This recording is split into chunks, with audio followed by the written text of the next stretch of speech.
7월 4일 오늘 만나 성경 말씀은 요한계시록 2장 8절에서 11절 말씀입니다. 서머나 교회 심부름꾼에게 이렇게 써보내라. 처음이며 마지막이요 죽으셨다가 살아나신 분이 이렇게 말씀하신다. 나는 내가 당한 환난과 궁핍을 알고 있다. 그런데 사실 너는 부요하다.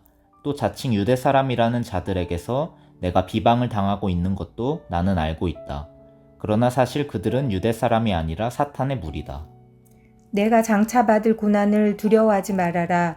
보아라, 악마가 너희를 시험하여 넘어뜨리려고 너희 가운데서 몇 사람을 감옥에다 집어넣으려고 한다. 너희는 열흘 동안 환난을 당할 것이다. 죽도록 충성하여라. 그리하면 내가 생명의 면류관을 너에게 주겠다. 귀가 있는 사람은 성령의 교회들에 하시는 말씀을 들어라. 이기는 사람은 둘째 사망의 해를 받지 않을 것이다. 아멘. 오늘 만나로 만나주실 하나님을 기대합니다. 오늘 우리가 함께 나눌 말씀은 요한계시록 2장 8절부터 11절까지 서머나 교회에 주신 예수님의 말씀입니다. 당시 서머나 교회는 극심한 핍박과 고난 가운데 있었습니다. 믿음을 지킨다는 이유로 사람들에게 배척당하고 생계마저 위협받는 현실 속에 살아가야 했습니다. 그런데 그 고난의 현장 한복판에서 주님은 책망이 아닌 위로의 말씀으로 다가오십니다. 나는 죽었다가 살아난 이다. 예수님은 단지 당신의 신분을 밝히시는 것이 아닙니다. 죽음을 이기고 다시 살아나신 그분은 지금 고통받는 성도들에게 부활하신 자신을 가장 먼저 보여주십니다. 이것은 위로이자 약속입니다. 나도 죽음을 지나왔고 다시 살아났다. 그러니 너희도 이길 수 있다. 이 말씀이 오늘을 살아가는 우리에게도 깊은 울림으로 다가옵니다. 신실하게 믿음을 지키려 할수록 오히려 손해보는 것 같고 세상은 그런 우리를 조롱하거나 외면합니다. 그러나 주님은 우리를 아십니다. 나는 너의 고난을 안다. 너의 궁핍을 안다. 너는 결코 작지 않다. 세상은 현재의 소유와 성과로 가치를 매기지만 하나님은 우리의 중심과 믿음을 보시고 평가하십니다.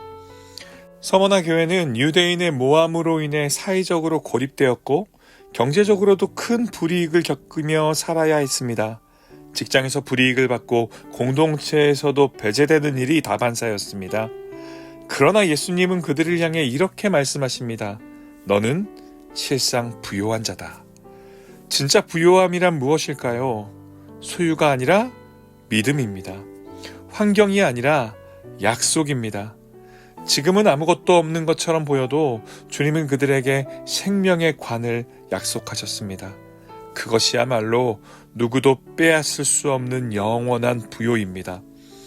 그렇다고 해서 고난이 끝난 것도 아니었습니다. 예수님은 오히려 더 큰 시험이 올 것을 미리 말씀하십니다. 너희 가운데 몇 사람은 감옥에 던져지고 시험을 받을 것이다. 이쯤 되면 우리는 묻게 됩니다.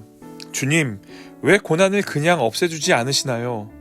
그러나 주님은 고난을 없애기보다 고난 한가운데 함께 계시는 분이십니다. 하나님은 우리의 아픔을 모른 척하지 않으십니다. 오히려 그 고난을 통해 믿음을 정금같이 빚으시고 그 믿음을 통해 생명을 준비하십니다. 그래서 예수님은 이렇게 말씀하십니다. 죽도록 충성하라. 그리하면 내가 생명의 관을 주겠다. 여기서 죽도록이라는 말은 단지 죽음을 각오하라는 뜻이 아닙니다.